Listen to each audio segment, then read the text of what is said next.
حضرت عائشہ صدیقہ رضی اللہ تعالی عنہا سے کسی نے پوچھا تھا صحابہ کرام علیہم رضوان میں سے کہ اماں جی نبی پاک کے اخلاق کس طرح کے تھے؟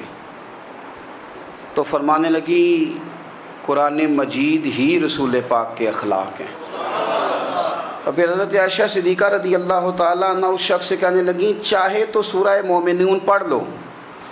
تو انہوں نے یہ ابتدائی آیات سورہ مومنون کی جب تلاوت کی تو حضرت عائشہ فرمانے لگی یہی تو میرے نبی پاک کے اخلاق ہیں، اور یہی وہ آیات ہیں جن میں اللہ تبارک و تعالیٰ نے بندہ مومن سے تقاضا کیا ہے کہ اگر وہ جنت کا وارث بننا چاہتا ہے تو اس سورہ مبارکہ کی ابتدائی آیات کے اندر اللہ تبارک و تعالیٰ نے ان صفات کا تذکرہ فرمایا ہے کہ اگر وہ صفات ہم اپنے اندر پیدا کرنے میں کامیاب ہو جائیں، معنی یہ ہے کہ ہمیں اللہ تبارک و تعالیٰ نے جنت کا وارث بنا دیا ہے۔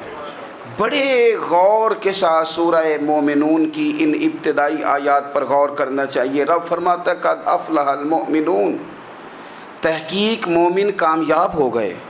کون سے مومن؟ الذین هم فی صلاتہم خاشعون، وہ جو اپنی نمازوں میں گڑ گڑانے والے ہیں، خشوع کے ساتھ، عاجزی کے ساتھ، انکساری کے ساتھ، ذوق کے ساتھ نماز پڑھنے والے ہیں۔ والذین هم عن اللغو معرضون، اور وہ جو بیہودہ باتوں سے منہ پھیرنے والے ہیں، لغویات سے اپنا رخ پھیرنے والے سنجیدہ لوگ۔